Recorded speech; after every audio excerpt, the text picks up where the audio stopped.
states get shots in arms and get. Democrat, Michigan. Is not enough. Fair point.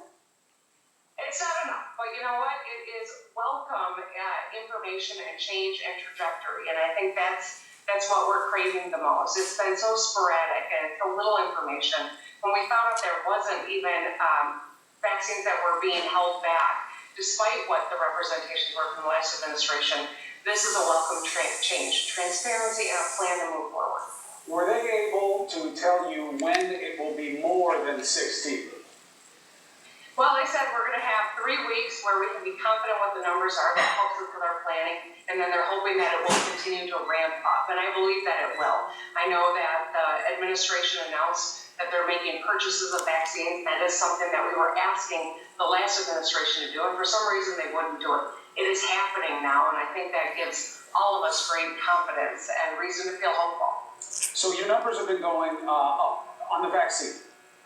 You are now at about 67% of doses administered. 2 weeks ago, it was 45%. What makes the difference in efficiency? Well, we've made incredible strides. I mean, we're working very closely with our local health departments and our hospital systems. Part of the issue is that in the long-term care setting, those vaccines are being administered directly by the pharmacies, and we don't control those, and that's where we've seen the numbers not quite keeping up with what we are doing as a state. But I think it is communication and the ability to plan, and so we will see our numbers continue to improve. We're 7th best in the country now. We're competitive. Lives are on the line. We're going to keep moving so that we can get everyone inoculated as fast as possible. But the thing you need most is just the vaccine. You don't need manpower. You don't need logistical help. What are the wants? The most important thing we need is the vaccine. We also know the administration has told us that they will fund the National Guard. That is something that was unknown under the last administration. They funded the Guard in some states, but not all. We are all going to have that benefit, and we're really utilizing our National Guard in terms of manpower on the ground. And so I think that's made a big difference here in Michigan, too. Controversial issue. Some governors, like you, say, look, I learned from PPE. Let me go get this vaccine myself. Let me cut my own deals, and that way I can assure my flow. The Biden administration says no. Do you accept the answer, and why? I do.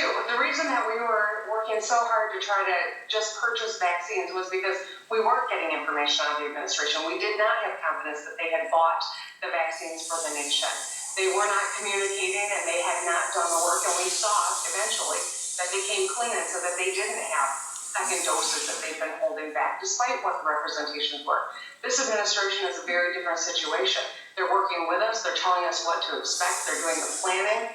I have great faith in the national strategy that the Biden administration is working, and so I don't feel the need to say, let me go buy this, because I believe this administration is doing all the right things, and I'm grateful for it. Do you reserve the right to sue if they do not give you what you need? I believe that the Biden administration is going to deliver. I know that they are listening to the same experts that we've been listening to here in Michigan. We have some of the best numbers in the country right now in terms of pushing our COVID rates down because we've been following the science. And so this administration, I think, is going to show they know how to get this under control, get our economy back ramped up, get our kids back in school, and that's what we as a nation need more than anything. Right-wing extremism. Is it better now that the election is over? What is your level of concern about infiltration of these groups into your officials? Well, I think that this has been a serious issue, and we in Michigan saw it a lot earlier than the rest of the nation did. When it was happening at the nation's capital, those of us in Michigan, those who've been paying attention like you know, this started, the first time we saw this was here in this state 8 months prior. It ended up being, culminating in a plot to kidnap and murder me. This is a very real threat. This is domestic terrorism. And every one of us who has a platform needs to take a stand. This is unacceptable, and it is a very real threat that continues. It might not be as scary in this moment. We've seen a lot less of it recently. However, it is still there, and it is still something that we need to take seriously as a nation. You worried about it in your ranks? About how it's penetrated into different agencies or people who work around or with you?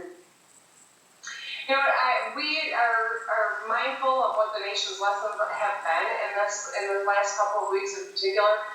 We see that in the Republican Party in Michigan, there are leaders who were part of that demonstration and insurrection at the United States Capitol, and so this is something that's entrenched in certain parts of our society, and we need to root it out. It's unacceptable and it's dangerous and undermines the democracy, and that should come before any other allegiance.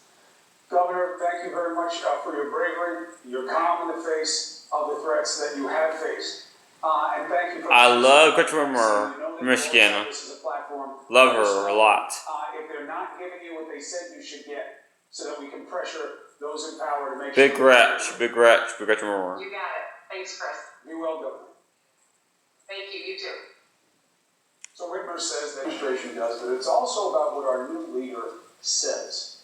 For 4 long years, we had a president who sympathized with white nationalists. He denied systemic racism. That hurt.